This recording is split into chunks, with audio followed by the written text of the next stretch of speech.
السلام عليكم. قبل كم من يوم كنت اتفرج على ناس تعمل بوش فجأة وقعت على نوع بوش وهو الماجيك بوش اب. لهيك انا مصطفى قررت اني اتحدى نفسي خلال اقل من 24 ساعة واتقن هذا النوع من البوش اب. السلام عليكم، واخيرا رجعنا لكم بفيديو جديد. تماما نزلت فيديوهات على القناة واخيرا الحين يعني راح نرجع. المهم اليوم في عندي تحدي راح اعمله، اني اتقن الماجيك بوش اب خلال اقل من 24 ساعة. قبل ما نبلش نعمل الماجيك بوش اب اليوم عندي 45، اليوم 45 من تحدي البوش اب، واليوم 45 بوش اب. فبعمل ال 45 بوش اب بعدين نبلش ندرب للماجيك بوش اب.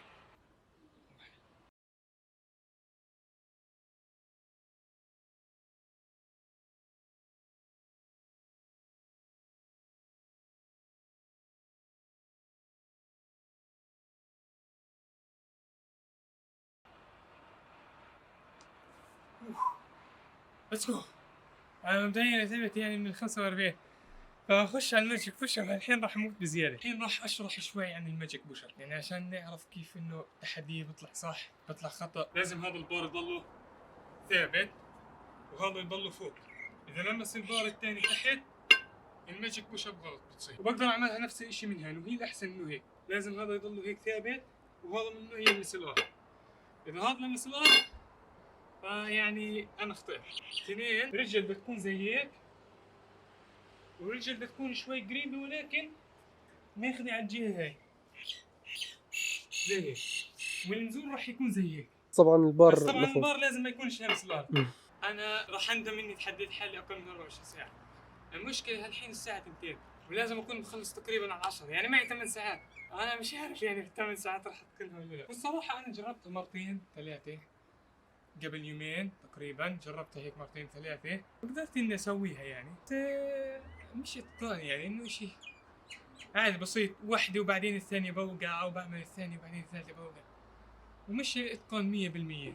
حتى التجارب قبل شوي جربنا كسرت ان شاء الله انه بتفضحك. والله حكيت لها الحين، حكيت لها لما نزلت رحنا. الحين لما رحت جبت الحديدة جبت لها كمان قشطتين. ممتاز خلص. اتعوضت يعني، بس على حسابها المشكلة. انت ما شاء الله يا حبيبي تدرس امبريو. انا عارف انه عليك امتحان، هذه المشكلة انه الحين مش راح نقدر نصور كل التدريبات وهيك، يعني راح نصور هلا شوي هيك 10 دقايق وانا بتدرب. حتى والله بجوز 10 دقايق يقتلني المصور. إذا أنا انتهى أمري فاعلموا أن المصور انتهى. قتلت خلص. لا حبيبي، هيك اليوتيوب الفيديو غبش طهر كلامك. الوضع مبشر بخير، الوضع جاهز. معقول أتقنها ب 24 ساعة؟ معقول أتقنها هو في 8 ساعات؟ مصور احكي رأيك؟ والله أنا أقول لن تزبط معنا. هذا لازم تدعي اليوم في ليلة القدر، ترجع الصبح بكرة تصور. لا إن شاء الله، أنا إن شاء الله بتقنها في 8 ساعات. 8 ساعات يعني 8 ساعات يعني 80 سنة باعتبار كان هذيك. وال والله الأيام هذه الوقت الساعة اليوم اعتبار ساعة. فكرة سهلة أنا بقدر أسويها. عرفتها؟ أنا مش واحدة مش عارف أسوي، مش واحدة ما أعرف أسوي. أنا ما دام حكيت جرب أنت. يلا تفضل مصور. أنا أخوي المصور الأفضل في التاريخ. ضل هيك لا ايه، وسع ايد، ايوه ارفع. إذا انكسرت رجلي منك أنا مش عارف أرفعها، خلص انسى الموضوع. غبش انسى. كت اوكي شبه اني عملتها يعني. طب التحدي بيقول انك لازم على الاقل تعمل واحدة ولا قديش؟ التحدي بيقول اني تتقن يعني تقدر تسوي على الاقل 5 ورا بعض. لا هيك كثير يا حبيبي. الريكورد في العالم ب10 بجوز، ولا شو بدريني اقول لي انا 5 من اول 8 ساعات. الناس بتتدرب اسابيع عشان تسوي 10. المهم تنتين. لا المهم اني مثلا انا اعملها واقدر اني اعيدها مثلا لو بعد ربع ساعه شيء انه ارجع اعملها زبطت معي. الحين بحاول اجرب بدل بايد الشمال. استنى انا كنت اجرب بايد اليمين فكر اجرب بالشمال. الحين نجرب بالشمال. نجرب ننقل بشمال الوضعيه. شوف يمكن شمالي اوزن. فايش؟ اوكي اقسم بالله انه شمالي احسن من 10 مليون مره من يميني.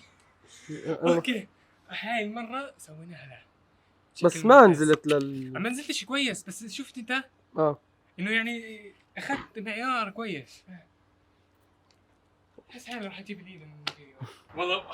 يعني الحين بسبب اتقاني في الايد الشمال اجتني طاقه مرتبه.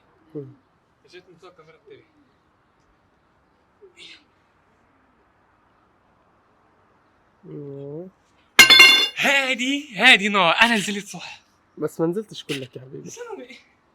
ما نزلت كلك. مش عارف وين راح بس انه ما نزلش كله.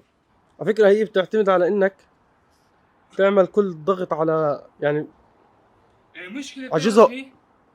هلا انت بتعطي الجزء هذا مثلا امكانية التوازن والنزلة انه تعطيه قوة انه يضل ثابت. بس بصير هذا جزء ضعيف. هذه هي المشكلة لما تركز على الجزء الثاني بصير ضعيف. الجزء الثاني اذا بدك تعطيه قوة اول ما تعطيه بس شوي بلاقي حالي وقاعد. بس الجزء الثاني بيتخلخل. هذه المشكلة انا قاعد بحس فيها الحين. لي شهر مش رايح على النادي من قبل العيد بيومين قبل رمضان بيومين ثلاثة وانا مش رايح على النادي. فترة رمضان فعليا لا اكل كويس ولا اروح نادي. حبيبي الحق عليك لا اكل كويس. انت بتاكلش اشي. مش عارف شو اسوي بسم بالله. انت بتاكلش اشي. متدمر فترة رمضان. استنى شوي. سؤال. اللي بيروح على الجيم المفروض ياكل اي اشي. هذا 3/4 الاكل بكلوش. حق عمين. يلا اسمع هلا اخمعها كم من وحده هيك ورا بعض. يلا بالضبط. نشد الجسم عليها. ايوه شفت في تحسن. انا لو هالحين مش عامل التحدي كان بلعب فورتنايت او بلعب شطرنج. وانا بدرس امبريو. بالضبط.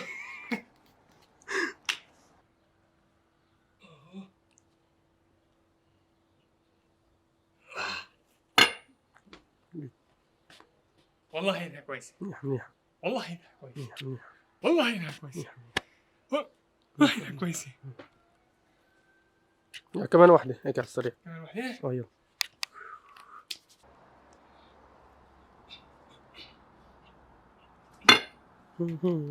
مصطفى مان. كت. ورجعنا لكم. طبعا اتدربت ما اتدربتش كذاب. شوف بعد الفطور شو صار معي. اوه ليتس جو. انزل اكتر. ماذا تنزل اكتر؟ طيب التنتين الاوليات نزلت كويس. ما هو اتدربت للساعة 6 تقريبا. لا شو 6 كان الاذان؟ 6 و8. المهم قبل الاذان بنص ساعة اتدربت. بس بدك اشي امكن من هاي بحس. احسن من هذا. بسم الله الرحمن الرحيم.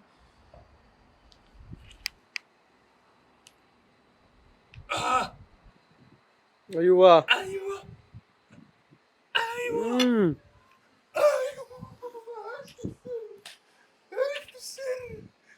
عرفت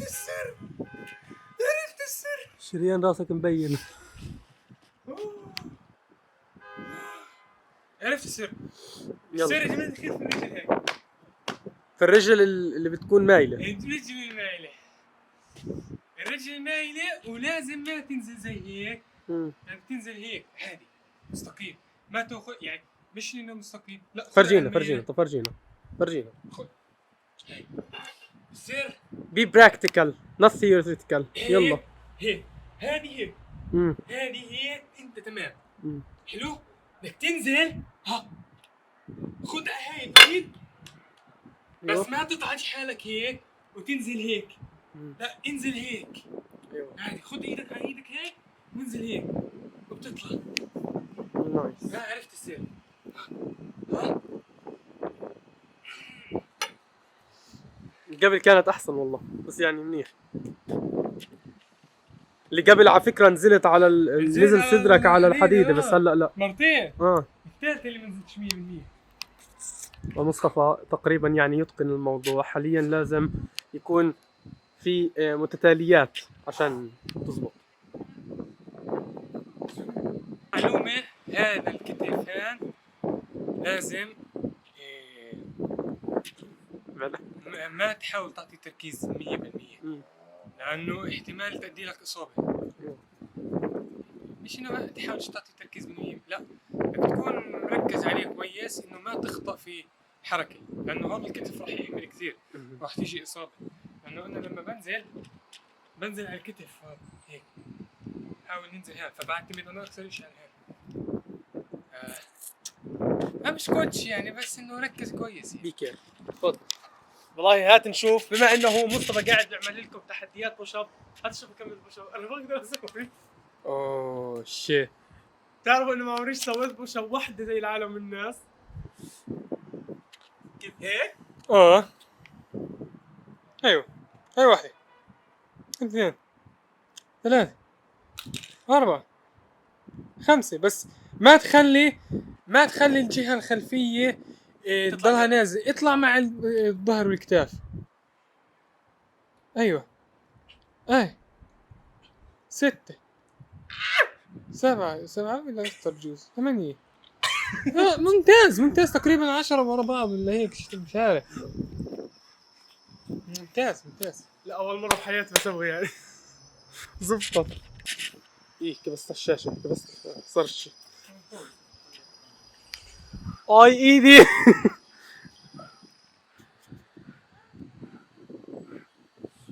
اسمع، ليوم لازم تسوي تحدي البلانك، تعرفه صح؟ بلانكو بعمل قديش بتعمل؟ كم دقيقة؟ عاش كم دقيقة يعني، بس مرة عملت دقيقتين ثلاثة عادي. 10 ثواني بموت. لا بعمل دقيقة عادي. ايش بيك؟ اوكي المرة الأخيرة. يلا. Let's go. Let's go. مم. 2 3 4 9 5. اسمع مصطفى، بعتبرهنش يعني كاملات، ما نزلتش كل صدرك عليها. ما نسيتش بس يعني من 5. ولو مسح سنة كملت التنتين كويس في الرابعة والخامسة.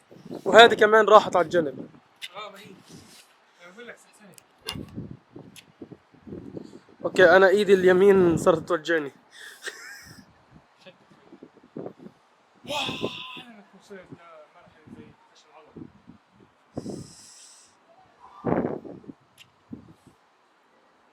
اوكي كفي. يعني اعتقد اللي قبلهن كان مناح، فالمفروض انه اتقان. نعتبر هيك خلاص. اعمل اخر مرة. اعمل اخر مرة. حاول انزل كل صدرك عليهن علشان تزبط، يعني انه حكينا هي زبطت. يلا.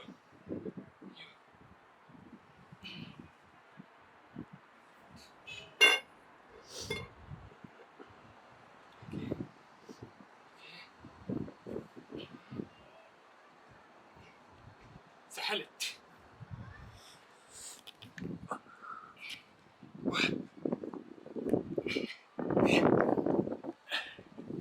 اوكي يا عم مناح. سحلت آه. صار هاي المرة. طب حاول اشرح الجربان. الجربان صار دايق. على فكرة وين الظهر وين هلا؟ صح. يعني هلا هو اشي مش طبيعي. النهار كنا فقعانين. معقول ليلة القدر؟ الله كريم. لا تنسوا الدعاء يا رب.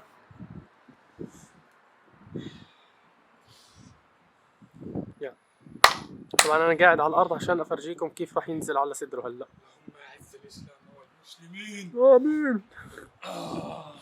يلا. يا ايها جنيه بالضبط تعال. فلتت لانه كان اوكي يعني نقدر نحكي يا جماعة الخير مصطفى زبطها 90%. هذا يعني اشي ممكن الواحد في يوم واحد زبطها 90%. كل شيء بده وقت وكل شيء بده تدريب. بالضبط، بس على الاقل عملناها باقل من 24 ساعة. انتوا احكموا قديش هيك تقييمكم لإلي من 10؟ يعني انا بعطي حالي يمكن 8 أو 7.5 من 10. فبس هون كان مقطعنا اليوم. تنسوش اللايك اشتراك. في تحديات تانية حاب اعملها كمان، وانتوا اذا بدكم تكتبوا لي شو في تحديات كمان بصير. ف نلقاكم باذن الله في المقطع القادم. سلام.